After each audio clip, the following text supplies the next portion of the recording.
Hello friends, मैं अनिश गुप्ता स्वागत करता हूं आपका द सीजीपीएससी कोच की फिजिक्स की क्लास में। तो लास्ट वीडियो में हमने डिस्कस किया था विद्युत धारा का उष्मीय प्रभाव, heating effect of electric current, जो कि कंप्लीट हो चुका है। आज हम डिस्कस करने वाले हैं chemical effect of electric current, विद्युत धारा का रासायनिक प्रभाव। तो फंडा जो है बहुत सिंपल है। ऐसा है कि यदि किसी के मतलब होता क्या है, विद्युत ऊर्जा का रासायनिक ऊर्जा में परिवर्तन होना। ठीक है भाई, electrical energy converted into chemical energy. तो विद्युत ऊर्जा का रासायनिक ऊर्जा में परिवर्तन होना ही विद्युत धारा का रासायनिक प्रभाव कहलाता है ना। मतलब ये है कि जैसे कि एक एग्जांपल के लिए NH4Cl में ले लो कोई केमिकल, अब उसमें इलेक्ट्रिक करंट हम प्रोवाइड करें तो ये NH4 और Cl धनायन और ऋणायन में टूटता है, अलग होता है। कैसे? विद्युत धारा प्रवाहित करने से, है ना भाई। तो यहां पर Leclanche, this is the name of scientist जिसने पहला सेल लेकर के आया। तो लेक्लांसी का जो कॉन्सेप्ट था वो ये था कि भाई जब विद्युत ऊर्जा रासायनिक ऊर्जा में परिवर्तित होती है तो रासायनिक ऊर्जा भी विद्युत ऊर्जा में परिवर्तित होगी। और वहीं से एक्सपेरिमेंट्स स्टार्ट हुए। तो मतलब कि फाइनली आज हमारे पास क्या आया, आपके सामने जिस सेलफोन से, जिस कैमरे से ये रिकॉर्ड हो रहा है उसमें भी जो बैटरी यूज की हुई है, आपका मोबाइल फोन जो छोटी छोटी बैटरीज आप जानते हैं, इवन सारे व्हीकल्स में भी बैटरीज का यूज हो रहा है। तो ये सारी चीजों में जो आपको समझ में आ रहा है वो क्या है, chemical effect to chemical energy to electrical energy. ये कैसे पॉसिबल हुआ? रासायनिक अभिक्रिया, केमिकल रिएक्शन की वजह से पॉसिबल हुआ। तो आज की पूरी क्लास में हम इसी के ऊपर डिस्कस करने वाले हैं। बहुत प्यारा सुंदर सा डायग्राम आपको व्हाइट बोर्ड में नजर आ रहा है। ये पूरा diagram he chemical effect of electric current को कवर करता है। बहुत सिंपल है। इससे क्वेश्चंस जो है आने की प्रवृत्ति थोड़ी कम है, पर क्वेश्चंस आते भी थोड़े उठपटांग हैं। तो जैसे कि अभी हम डिस्कस करते हैं, तो सबसे पहले हम देखते हैं सेल के बारे में। माय डियर, मैंने आप लोगों को पीडीएफ नोट्स फिजिक्स की बात की थी, जो मैंने हिंदी में कंपाइल नोट्स भेजा हुआ है, हैंड रिटन जो नोट्स है। तो उसमें देखिएगा सीजीपीएससी मेंस के रिगार्डिंग इन सारी चीजों को डिटेल में पढ़ाते हुए एक नोट्स बनाया गया है। तो वो आपका सीजीपीएससी मेंस के लिए भी एज इट इज एप्लीकेबल है और एसीएफ में भी एप्लीकेबल है। जो चीजें उसमें नहीं है वो अलग से पढ़ाई जाएंगी, जो हमारी रेगुलर क्लासेस में हम डिस्कस कर रहे हैं। पर उसमें जितना है वो सब कुछ सिलेबस में है।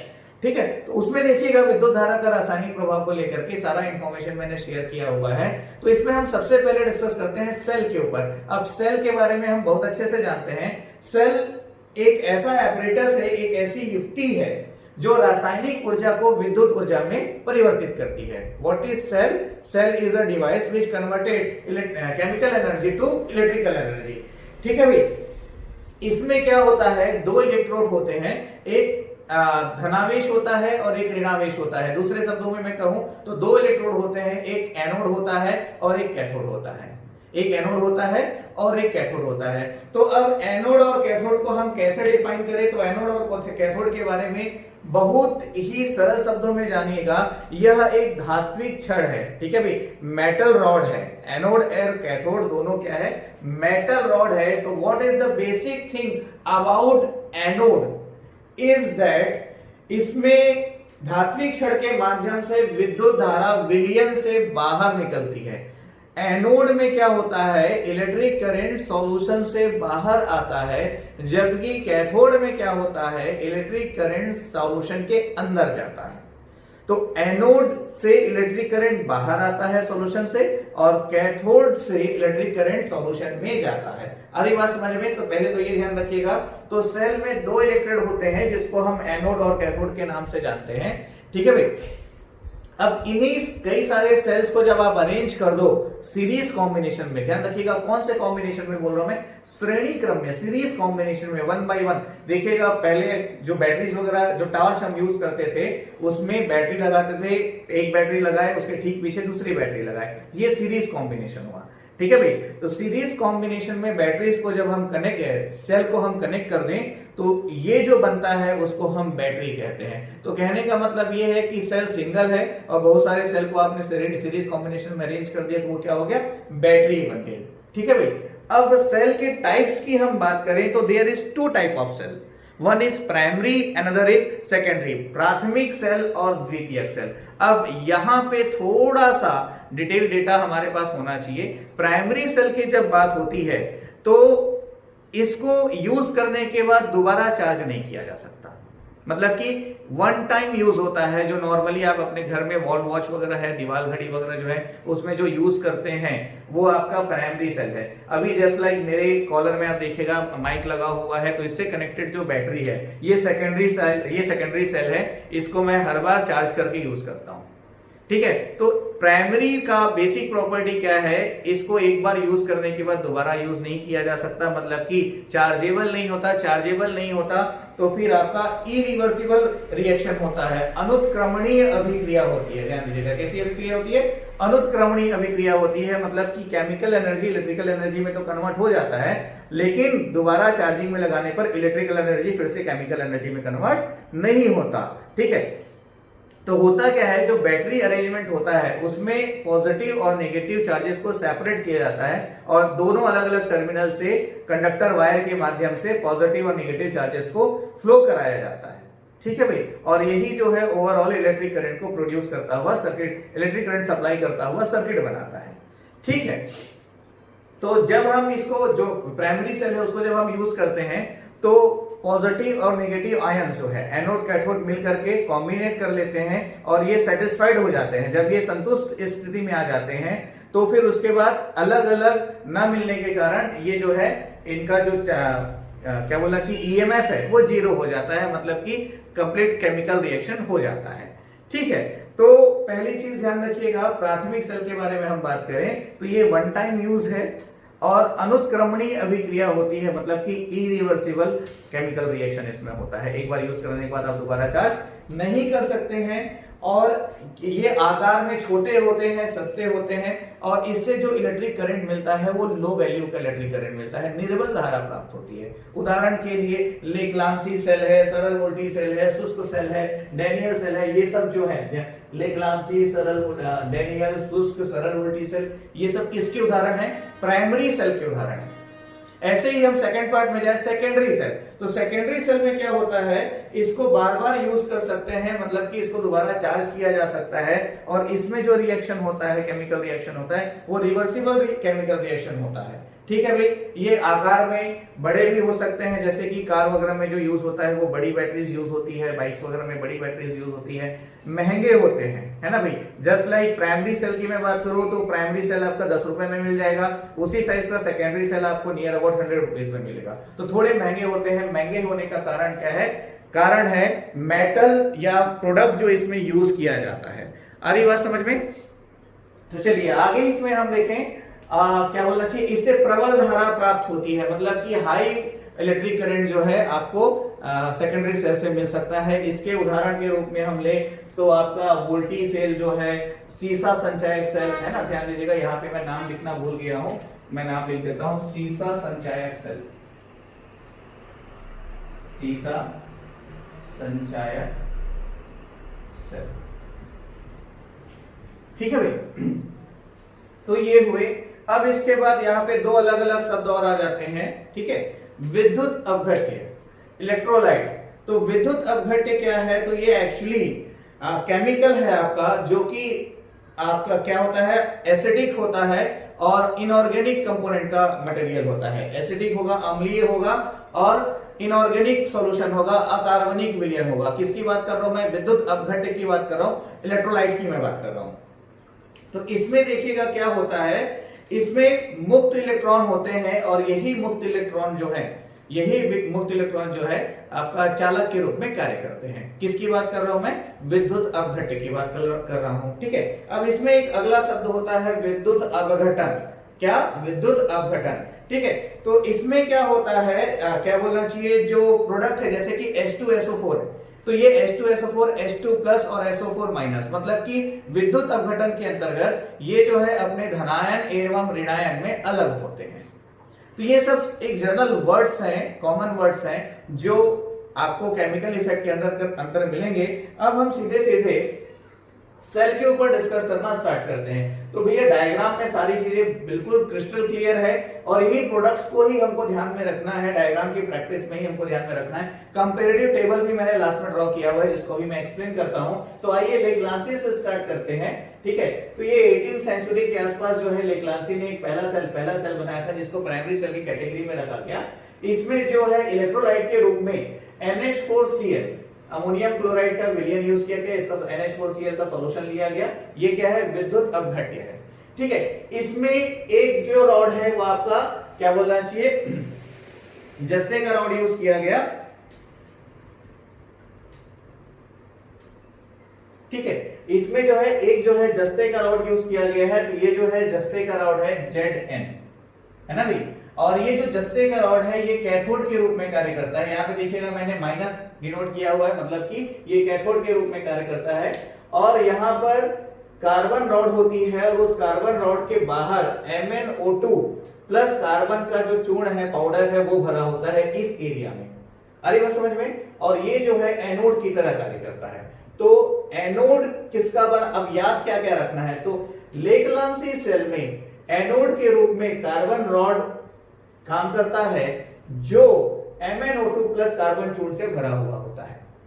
कैथोड के रूप में कौन कार्य करता है, तो जिंक आपका Zn जस्ता जो है, जस्ता का जो रॉड है वो कैथोड के रूप में कार्य करता है। विद्युत अपघट्य के रूप में कौन कार्य करता है, NH4Cl जो है विद्युत अपघट्य के रूप में कार्य करता है। इससे कितनी विद्युत धारा EMF प्राप्त होती है, ये आपका 1.35 टू 1.45, मतलब की वैल्यू के रिस्पेक्ट में मैं बोलूं तो लेक्लांसी सेल से सबसे कम EMF जो है प्रोड्यूस होता है, सबसे कम विद्युत वाहक बल जो है प्राप्त होता है। ठीक है, ये लेक्लांसी की बात हुई। अब इसी में हम डेनियल सेल की तरफ मूव करें तो इसका भी कॉन्सेप्ट बिल्कुल वैसा ही है, बहुत ज्यादा कॉम्प्लिकेटेड नहीं है। 1836 में डेनियल ने इसकी खोज की थी। तो इसमें देखिएगा अगेन Zn जस्ते का रॉड यूज हुआ है। ठीक है, ये कैथोड का काम कर रहा है ना भाई। यहाँ पे देखिएगा Zn जो है जस्ते का रॉड, Zn जो है जस्ते के रॉड के रूप में फॉर्म हुआ है। तो again same thing is there, ये कैथोड के रूप में कार्य करता है। ठीक है, Zn। अब देखिएगा यहां पर जो है ये जो पात्र है, जो बर्तन है जिसपे ये सारा सिस्टम रखा हुआ है, ये किसका बना हुआ है, ये कॉपर का है, तांबे का पात्र है। तो ये जो कॉपर है ये एनोड के रूप में कार्य करता है। तो डेनियल सेल में सबसे पहले आपको ध्यान रखना है क्या, कैथोड के रूप में कार्य करता है क्या, जस्ते का रॉड, जिंक रॉड। ठीक है भाई। और कैथोड एनोड के रूप में काम करता है आपका कॉपर का जो पात्र है, जो बर्तन है वो। अब इसमें आगे देखें तो CuSO4 के क्रिस्टल्स यहाँ ऊपर में होते हैं। CuSO4 का विलयन है ये, और आपका क्या बोलना चाहिए, डाइल्यूट टनु H2SO4 है ना भाई। तो टनु आपका डाइल्यूट H2SO4 जो है ये यहां पर रिफिल्ड होता है। ठीक है भाई, समझ में आ रही है बात। तो ये इसका स्ट्रक्चर है और इसके माध्यम से जो है 1.65 आपका वोल्ट तक का विद्युत वाहक बल जो है प्राप्त किया जा सकता है। 1.65 वोल्ट तक का विद्युत वाहक बल प्राप्त किया जा सकता है। इससे लेक्लांसी की तुलना में ज्यादा वैल्यू का विद्युत वाहक बल मिलता है और इससे स्थायी मतलब कि लगातार विद्युत वाहक बल प्राप्त किया जा सकता है। ठीक है भाई। तो अब यहाँ पे इसमें देखेंगे क्या, हाँ, विद्युत अपघट्य का कार्य कौन करता है, तो इलेक्ट्रोलाइट का काम करता है CuSO4 का विलयन। इसी CuSO4 के विलयन को नीला तोता भी प्रोनाउंस किया जाता है। अरे बात समझ में। तो चीजें ज्यादा कॉम्प्लिकेटेड नहीं है, डायग्राम की प्रैक्टिस करने से ही आपको इसके सारे क्वेश्चंस के आंसर मिलेंगे। और क्वेश्चन जो है जिस तरह से मैं प्रोनाउंस कर रहा हूं इसी फॉर्मेट में हो सकते हैं और इसी फॉर्मेट में पहले पूछे भी गए हैं जब MCQs क्वेश्चंस की बात होती है। तो वोल्टी सेल के ऊपर हम डिस्कस करें तो वोल्टी सेल में अगेन जिंक रॉड जो है कैथोड के रूप में यूज हो रहा है और यहां पर आपका एनोड के रूप में क्या, कॉपर रॉड यूज हो रहा है। और लिक्विड इलेक्ट्रो विद्युत अपघट्य का कार्य कौन कर रहा है, H2SO4 का सॉल्यूशन जो है। तो इसका भी फंडा बिल्कुल सेम है। और वोल्टी सेल से जो है आपका 1.25 वोल्ट तक का जो है EMF विद्युत वाहक बल जो है प्राप्त होता है। इसमें एक बार हम देखें ड्राई सेल, तो ये लेक्लांसी का अपडेटेड वर्जन आया। ठीक है, लेक्लांसी ने ही इसको लेकर के आया ड्राई सेल को, क्योंकि इसको मूव कराने में थोड़ी दिक्कत हो रही थी तो इसका सब्स्टिट्यूशन आया ड्राई सेल। और अभी भी इसको हम बहुत ज्यादा यूज करते हैं। जो वॉल वॉच वगैरह में आपकी जो बैटरीज मिलती है ना, वो एक्चुअल में ड्राई सेल ही है। ठीक है, तो इसमें देखिएगा क्या हुआ, लिक्विड की जगह इलेक्ट्रोलाइट के फॉर्मेट में NH4Cl प्लस ZnCl2 की लुगदी, मतलब कि उसका जो, जैसे आप आटा गूंथते हैं ना, तो आटा गूंथते हैं तो जो आप बनाते हैं वो लुगदी कहलाती है। तो उसी तरह का जो है उसमें मतलब सॉफ्ट मटेरियल, वो बहुत ज्यादा सॉलिड भी नहीं है और लिक्विड भी नहीं है। इस तरह से NH4Cl और ZnCl2 की लुगदी बनाई गई जो कि विद्युत अपघट्य का कार्य करता है, इलेक्ट्रोलाइट का काम करता है। अब इसमें देखिएगा ध्यान से, एनोड के रूप में काम कर रहा है कौन सा, कार्बन का रॉड। कार्बन रॉड जो है यहाँ पे एनोड के रूप में काम कर रहा है, और इसी कार्बन रॉड के ऊपर जो है एक छोटी सी पीतल की टोपी लगी होती है। पीतल की टोपी से ही अपन वायर को, कंडक्टर वायर को कनेक्ट करते हैं। तो पीतल क्या है, गुड कंडक्टर है, तो वो आसानी से चार्जेस को सप्लाई कर देता है। अब उसके बाद जो सिस्टम है इसका, जैसे यहाँ पे था जिस बर्तन में सब कुछ रखा हुआ है, तो यहाँ पे भी जो आउटर लेयर है, तो ये क्या किसका होता है, जिंक का होता है, जस्ते का पात्र होता है। और यही जो जस्ते का पात्र है ये कैथोड रूप में कार्य करता है। अच्छी बात ये है कि हर जगह आप देखिएगा जस्ता कैथोड है और कॉपर जो है एनोड है। यहाँ पर कार्बन रॉड जो है एनोड के रूप में काम करता है, ये ध्यान रखिएगा। अब आगे देखें तो ये वाला जो पार्ट है जो आपको रेड लाइनिंग में दिखाई दे रही है, इसमें मुस्लिन की थैली होती है, ठीक है। यहाँ पर ऑस्मोसिस मतलब कि परासरण क्रिया होती है, मतलब कि ये जो विद्युत अपघट्य है, तो परासरण क्रिया ऑस्मोसिस की वजह से यहाँ से जो है आयंस इधर जाते हैं, है ना भाई, और यहां से जाकर के फिर वो एनोड में ट्रांसफर होते हैं, कार्बन रॉड से जो है एनोड प्रोवाइड करते हैं। और यहाँ पर इसमें जो है ये वाला जो एरिया है MnO2 प्लस कार्बन चूर्ण जो है भरा होता है। तो ये मुस्लिन की थैली है, और मुस्लिन की थैली के अंदर क्या भरा है, MnO2 प्लस कार्बन चूर्ण। तो यहाँ पर भी MnO2 प्लस कार्बन का चूर्ण यूज किया हुआ था, है ना भाई। यहाँ पर भी कार्बन रॉड यूज किया हुआ है, ये क्या दे रहा है आपको, एनोड दे रहा है, ठीक है। तो सेम फंक्शन यहाँ पे भी है, बस यहाँ पे क्या था, केमिकल जो था वो लिक्विड था, यहाँ पे ये लिक्विड ना होकर के सॉलिड फॉर्म में आ गया, लुब्धि के फॉर्म में आ गया, ठीक है भाई। तो आफ्टर ऑल ड्राई सेल जो है थोड़ा कंफर्टेबल हो गया, इसको आसानी से यहाँ से वहां मूव करना आसान था, ठीक है भाई। और ड्राई सेल जो है इससे 1.5 to 1.65 वोल्ट का ईएमएफ जो है प्रोड्यूस किया जा सकता है, प्राप्त किया जा सकता है। Same thing is there. Now come to the last point, सीसा संचायक सेल। ये सेकेंडरी सेल का एग्जांपल है। और जो बाइक्स वगैरह होती हैं, तो पहले बाइक्स वगैरह में यही सेल डला होता था। पहले कभी आपने देखा होगा बाइक्स वगैरह की बैटरी को चार्ज करने के लिए उसमें एसिड डाला जाता था, फिर उसको चार्ज किया जाता था, फिर उसको दोबारा बाइक में लगाया जाता था। आजकल जो है बाइक्स वगैरह में भी ड्राई सेल का ही उपयोग कर रहे हैं, क्योंकि ये रिचार्जेबल होता है, दोबारा चार्ज किया जा सकता है उसको भी। और मतलब इसकी जो लाइफ है वो भी अच्छी होती है, बहुत ज्यादा लंबी तो नहीं, फिर भी 3 से 4 साल जो है अच्छी लाइफ होती है इसकी। तो सीसा संचायक सेल में देखिएगा यहाँ पे थोड़ा सा फंक्शन चेंज है।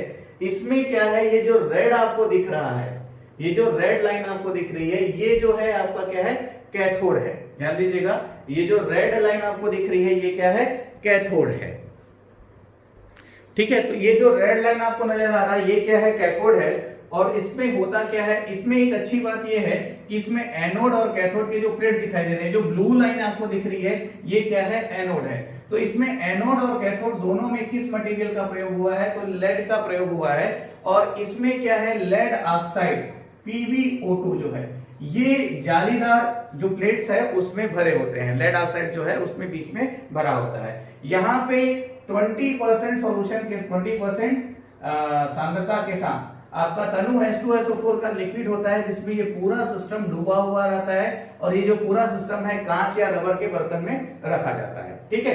तो यहाँ पे दोनों जगह ध्यान दीजिएगा, एनोड और कैथोड दोनों में किसका यूज हो रहा है, लेड का यूज हो रहा है। और उसमें जालीदार फॉर्मेट में लेड ऑक्साइड जो है वो डला हुआ होता है, ठीक है भाई। तो इसमें विद्युत अपघट्य का कार्य कौन करता है, H2SO4 करता है। इलेक्ट्रोलाइट का काम कौन कर रहा है, H2SO4 कर रहा है। तो ये जो रेड लाइनिंग आपको दिखाई दे रही है ये कैथोड जनरेट करता है, और ये जो है एनोड जनरेट करता है। तो होता क्या है, इसको अरेंज करने के बाद पहले इसको विद्युत धारा प्रोवाइड करके, इलेक्ट्रिक करंट प्रोवाइड करके पहले इसको चार्ज किया जाता है। चार्ज करने के बाद आयंस जो है सेपरेट हो जाते हैं बिकॉज ऑफ केमिकल रिएक्शन। फिर वो क्या है, एनोड और कैथोड में डिवाइड होकर के क्या बोल रहे, इलेक्ट्रिक पोटेंशियल प्रोवाइड करते हैं, मतलब कि विद्युत धारा जो है प्रवाहित करते हैं अपने अंदर से। जब ये पूरा यूज होने के बाद वापस कॉम्बिनेट हो जाते हैं, तो इसको फिर से चार्ज किया जाता है, फिर से पॉजिटिव और नेगेटिव आयंस अलग होते हैं, तो इसको फिर से यूज किया जा सकता है। तो ये इसकी फंक्शनिंग है, सेकेंडरी सेल की कैटेगरी में आता है। अब ध्यान दीजिएगा, यहाँ पे मैंने एक टेबल बनाया हुआ है। आप या तो इस सारे पोर्शन में काम कर लीजिए, या तो फिर आप इस टेबल में काम कर लीजिए। इसमें देखिएगा बैटरी का नाम है, फिर इलेक्ट्रोलाइट है, फिर एनोड, कैथोड, और ईएमएफ या इलेक्ट्रिक पोटेंशियल कितना मिल रहा है इसके ऊपर हम बात कर रहे हैं। तो voltaic cell H2SO4 is electrolyte. Cu जो है कॉपर रॉड जो है आपका एनोड के रूप में काम करता है, और जिंक रॉड जो है आपका कैथोड के रूप में काम करता है, ठीक है। जस्ते का जो रॉड है आपको कैथोड के रूप में काम करता है, और इससे 1.25 वोल्ट का जो है इलेक्ट्रिक पोटेंशियल जनरेट होता है, पोटेंशियल डिफरेंस जनरेट होता है। वैसे ही डेनियल की बात करें तो CuSO4 plus H2SO4, copper, zinc and 1.65 volt. Dry cell की बात करें तो NH4Cl की लुगदी, कार्बन व MnO2 का पाउडर, ये इसमें इलेक्ट्रोलाइट में यूज हो रहा है। कार्बन रॉड एनोड है, जिंक रॉड, जिंक प्लेट जो है कैथोड है। उसके बाद 1.5 से 1.65 वोल्ट तक का मिलता है। बटन सेल ये आजकल काफी अच्छे से चल रहा है, और जो आपके वॉच वगैरह होते हैं, हाथ घड़ी वगैरह जो होता है, हैंड वॉच वगैरह जो होता है, उसमें आपको बटन सेल दिखाई पड़ते हैं। ठीक है, तो सोडियम हाइड्रोक्साइड या पोटेशियम हाइड्रोक्साइड, इसमें दोनों में से कोई एक, दोनों एक साथ नहीं, ठीक है, तो दोनों में से कोई एक जो है इलेक्ट्रोलाइट का काम करता है, और इसमें एनोड के रूप में जिंक, निकेल या फिर एल्युमिनियम हो सकता है, और कैथोड के रूप में सिल्वर या मरकरी या कैनेडियम ऑक्साइड जो है वो हो सकता है। 1.5 to 2 वोल्ट का जो इलेक्ट्रिक पोटेंशियल इससे मिलता है। तो बटन सेल जो है वही बहुत ज्यादा यूजफुल है अभी। और सीसा संचायक जिसकी लास्ट में हमने बात की, तो आपका H2SO4, लेड और 1.85 to 2.2 वोल्ट का इलेक्ट्रिक पोटेंशियल जनरेट करता है। तो यहाँ पे ऐसे भी प्रश्न आए हुए हैं कि निम्न सेलों को आरोही या अवरोही, असेंडिंग और डिसेंडिंग ऑर्डर में जनरेट कीजिए, अरेंज कीजिए। ठीक है, किसके बेसिस पे? उसके ईएमएफ के बेसिस पे या फिर उसके इलेक्ट्रिक पोटेंशियल के बेसिस पे। तो नोट्स में भी देखिएगा, जैसे यहाँ पे भी हम कंपेयर करें तो सबसे ज्यादा इलेक्ट्रिक पोटेंशियल किसका है, ईएमएफ किसका है? सीसा संचायक का। उसके बाद फिर सेकंड कैटेगरी में किसका आ जाता है? आपका ड्राई सेल का आ जाता है। बटन सेल है, बटन सेल यदि ऑप्शन में है तब की बात है, नॉर्मली नहीं रहता है। ड्राई सेल है, ड्राई सेल के बाद आपका डेनियल सेल है, डेनियल सेल के बाद आपका लेक्लांसी है, वोल्टी सेल है। तो जो वैल्यूज हमने डिस्कस की है, वो वैल्यूज आपको एग्जैक्ट मालूम है, तो आप आसानी से जो भी ऑप्शंस दिए हुए हैं उसमें से परफेक्ट ऑप्शन को आप अरेंज करके एक परफेक्ट आंसर को आप अप्रोच कर लेंगे। तो ये अभी जितना मैंने आपसे डिस्कस किया, चीजें ज्यादा कॉम्प्लिकेटेड नहीं है, पर थोड़ा सा वर्कआउट यहाँ पे आपको करना पड़ेगा। कहां पर? इलेक्ट्रोलाइट्स के ऊपर, एनोड और कैथोड के ऊपर। अरे बात समझ में? क्योंकि हमको यहाँ पर मेंस की तरह सब्जेक्टिव आंसर राइटिंग नहीं करना है, तो क्वेश्चन में ही आंसर आपको मिल जाएगा। थोड़ा सा पेशेंसली क्वेश्चन को रीड करें तो, और यहां से क्वेश्चन आने की पॉसिबिलिटीज थोड़ी कम है। सामान्यतः यहां से इजिली आसानी से क्वेश्चन नहीं पूछे जाते हैं। कभी कभी ऐसा होता है कि विद्युत धारा के रासायनिक प्रभाव से एमसीक्यूज क्वेश्चन कॉम्पिटिटिव एग्जामिनेशंस में पूछे जाते हैं। अरे बात समझ में? चलिए आज की क्लास को इसको यहीं पे क्लोज करते हैं, और अभी हम जो अगली क्लास होगी उसमें डिस्कस करेंगे किसके ऊपर? विद्युत धारा का चुंबकीय प्रभाव, magnetic effect of electric current. तो ये बहुत ही इंटरेस्टिंग टॉपिक होने जा रहा है, और इससे क्वेश्चंस भी बड़े अच्छे से घुमा फिरा के पूछे जाते हैं। तो अगली क्लास में हम उसके ऊपर डिस्कस करेंगे। Wish you all the best, thanks.